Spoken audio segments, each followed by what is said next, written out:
Friends, colleagues, this is a special episode of the Nurse Keith Show. There is no episode number, no music, no advertisements, no asks. This is just me to you with nothing else getting in the way. Today is Sunday, August 4th, and the country is reeling from two mass shootings that occurred within a period of less than 24 hours. We have a number of people dead in Dayton, Ohio, and many injured, and a number of people tragically killed and injured in El Paso. We also recently had the shooting in Gilroy, California at a garlic festival. This is the 215th day of 2019, and there have been more than one mass shooting per day since 2019 began on January 1st. That's an incredible number of mass shootings, which are generally defined as more than 3 people being killed in a single incident. I just saw an article online that talks about a group of doctors who last winter gathered together 40 medical organizations who normally operate separately, and they joined together to address the 40,000 firearm-related deaths that occur each year. Granted, mass shootings are a small percentage. The rest are individual homicides, accidents, and suicides. But we can say unequivocally that gun violence is an issue here in the United States in the 21st century, and it is not getting better, and it is getting exponentially worse. So the meeting of these doctors that happened in Chicago last year with these 40 medical organizations was in response to a tweet from the National Rifle Association last November 2018 that said, quote, "Someone should tell self-important anti-gun doctors to stay in their lane," unquote. Now, I know that this episode of the Nurse Keith Show may alienate some of my listeners, those who are supporters of the NRA, those who feel very strongly about the powers of the Second Amendment, and those who don't necessarily subscribe to my progressive, pretty left-wing politics. And I am willing to take that risk because as a nurse and as a former public health nurse, I feel that gun violence and these mass shootings and deaths by guns in other milieus and other situations is a public health crisis and should be treated as one. Yes, there are political or potentially political solutions and legislative solutions. However, this is a public health issue that the healthcare community needs to take up. I may sound rather grim today because this is grim news. It's a difficult subject to talk about. I am not my usual happy, bouncy self, but I feel compelled to talk about this issue now because it is so very important and timely.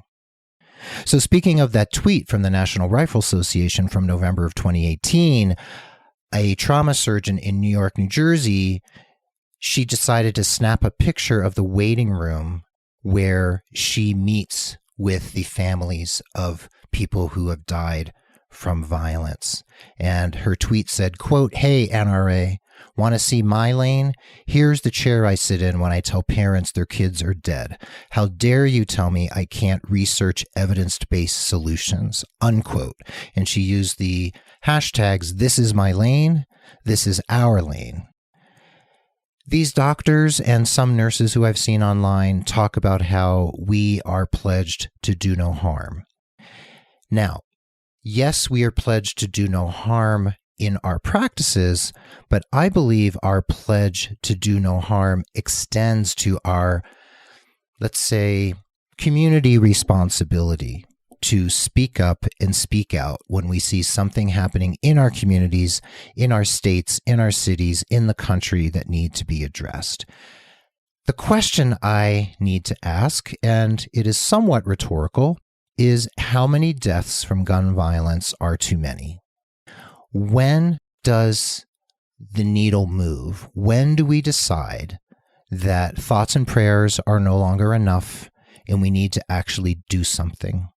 There are many people who feel that legislative solutions and background checks and bans on assault rifles are not the way to go, but I would love to hear some other ideas if anyone listening feels that those are not viable solutions. What solutions are there?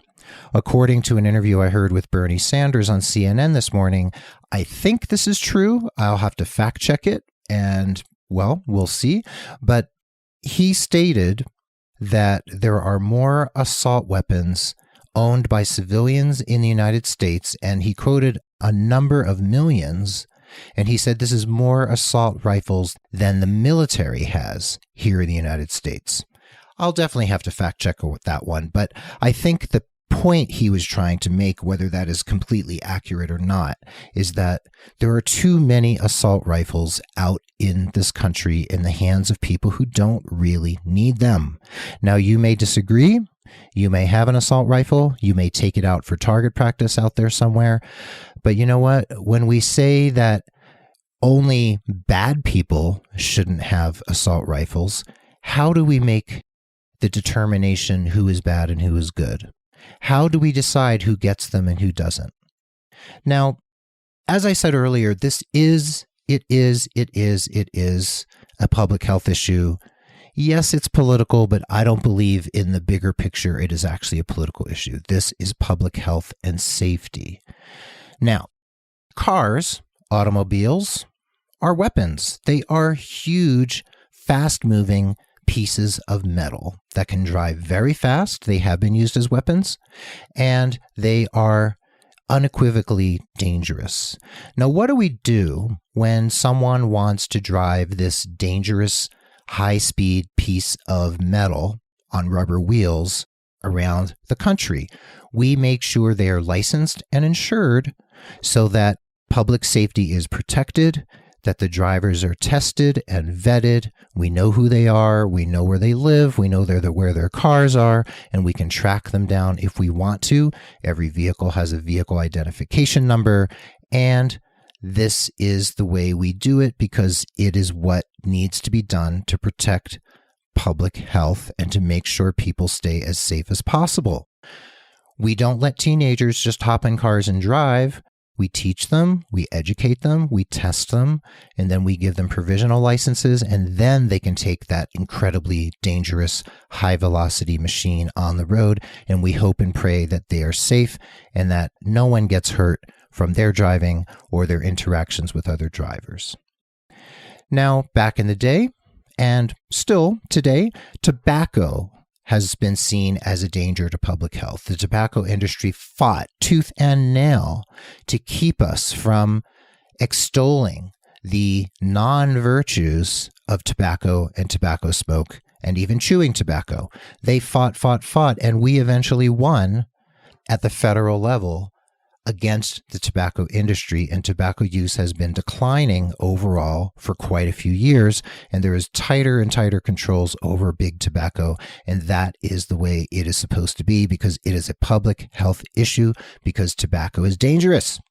Now, in the early 80s into the 90s, when we found that sex was dangerous, when HIV and AIDS came out, that was a public health issue. And what did we do? We educated people. We made sure they knew how to practice safer sex.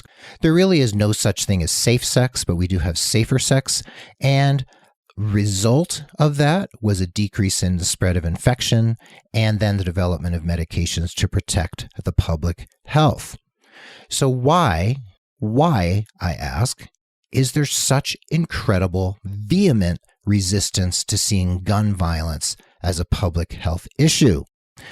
Nurses, doctors, physical therapists, social workers, psychologists, everyone out there, pharmacists, hashtag this is our lane, hashtag this is my lane. We are allowed, we have the right to speak out against gun violence. We have the right to say what we think. We have the right to counteract the messages of the NRA or anyone with whom we disagree. Yes, hate mail may result from my putting out this message. Yes, I may lose some fans, some members of my audience, some followers, some listeners, this is just too important to stay silent about, because you know what? Silence equals complicity. What did we say after the Holocaust occurred back in the late 30s and early 40s of the 20th century? The people who remained silent and who put their heads under the covers or buried their heads in the sand were complicit in what happened during the Holocaust because they chose to do nothing and they chose to not speak out. This is our moment, nurses. We can speak up. We can speak out. We can use social media. We can use blogs. We can use one-to-one conversations. We can speak with our mayors, our city councilors, our state and federal legislators. We can write to the president. We can write to Congress. We can write letters to the editor. We can do anything that we want to do, that we feel a responsibility to do, in order to counteract the scourge of gun violence that is impacting our communities. Today at the gym, I was watching CNN while I was on a cross-training machine, and I was also reading the news on my phone during the commercials on CNN, and I was crying as I exercised because I was feeling the pain of the people out there who've lost loved ones to gun violence. Now, our family's best friend was killed by gun violence back in the early years of the 21st century.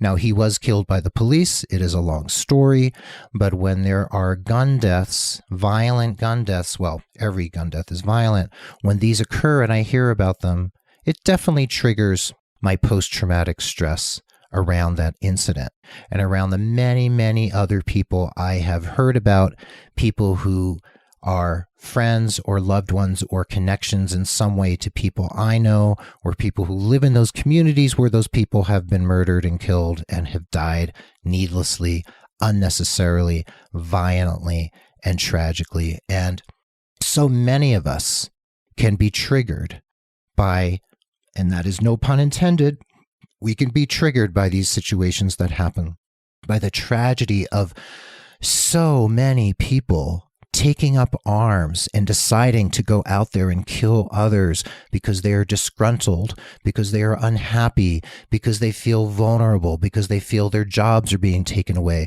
because they feel people are entering the country illegally and taking away our resources.